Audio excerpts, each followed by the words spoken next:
Hello. So I just finished Tabata class a little bit ago, and I was noticing from Barre on Tuesday that my left hip in particular, close unused applications. I don't know what that's all about. Sorry, I'm using this new thing. So I brought out my myofascial release tools. Toby's walking around here. This is equivalent to what a regular roller looks like, but it's just that little chirp wheel. So you always want to start when you're releasing any muscle, to try to just start with bigger, kind of like a massage therapist, bigger, broad strokes. So I'm just going to roll my glute and I'm going to focus on the glute and then the side of the hip too. So the thing with myofascial release is that a lot of people will just like sit on whatever part is really whatever the knot is, and really it should be about increasing blood flow. So you want to roll over the knot, and then you also want to relax and breathe, which can be challenging when it really hurts. So you can use these big rollers to just kind of do a few of these things. If this is all you have is that size roller, then you can do some of these other movements too. I just like the smaller stuff to get in more to the different things. So you can roll that out. There are also these size rollers, which are a little funky, so you kind of have to just make sure that the wheel doesn't hit you when you're rolling, but you can still do the same type of movements on there. So I'm going to focus more on this, which is a TRX ball, and this, which is a trigger point. Actually, are they both trigger point? They're both trigger point. I lied.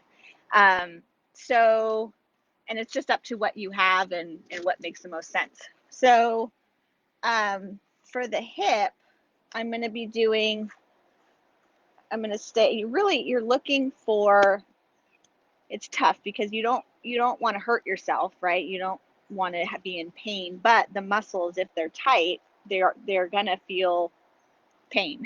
So you have to differentiate between which is a muscle release pain and what is actually maybe into the too much into a tendon or bone. So I'm just going to kind of go around in circular motions on the side of that TFL, which is the little triangle type muscle where the hip meets. And you can also drag this bottom leg up and then back down. So you could inhale as you come up and exhale as you go down. So I would do about 3 to 5 of these slow breaths. And then when it feels too tight, come off of it. And I'll actually tell people, I won't do it now for the video, but I tell people to get up and walk around so that you're getting some blood flow into the leg. And you can also feel the differences on both sides. Once you've released one side, you can kind of feel how that opens up. So the smaller ball, I'm going to now take right in the center of my glute. So I'm going to go right on this left cheek. I'm going to sit right on top of it. And I kind of open and close the leg to start, and it should fit in the little hole when you open your knee. And again, you're just looking for where is the tension in the muscle. And then I'm going to inhale, and then as I exhale, just release that leg back out.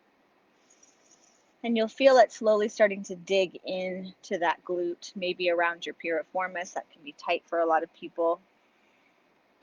And if that's not feeling like the right spot, then just move a little bit and then go back to that movement.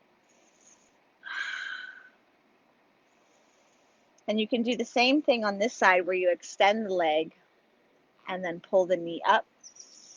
And then as you exhale, release back down. And then inhale and then release.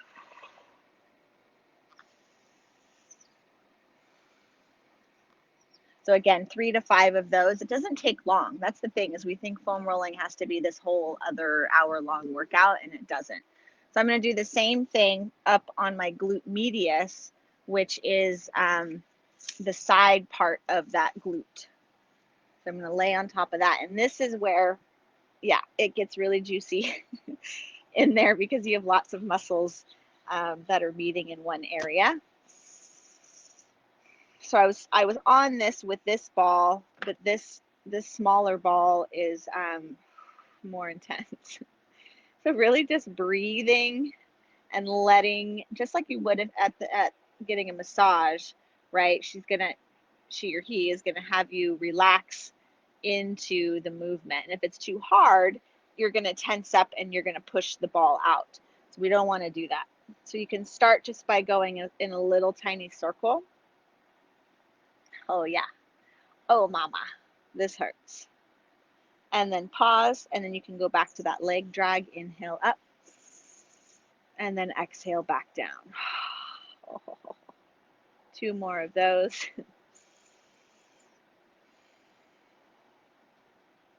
And the last one. Awesome. So then I'd walk around, and then I would do this on the other side.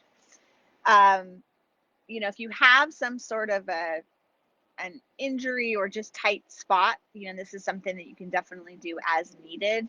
But if you're doing things consistently, like coming to my barre and Tabata classes, you know, we do a lot of booty lifts. And so we're really working those muscles. So you want to try to do this. I mean, it really depends. If you've got something going on, I recommend doing it every day. Just take 5 or 10 minutes to come down every day. Or, you know, 1, 2, 3 times a week. It's really up to you. If you're a TV watcher, you can always do this in front of the TV. It's a good way to multitask. So I hope that was helpful. And if you don't have sore glutes and you want sore glutes, let me know and I can put you on the calendar invite to my barre and Tabata classes. I'll see you.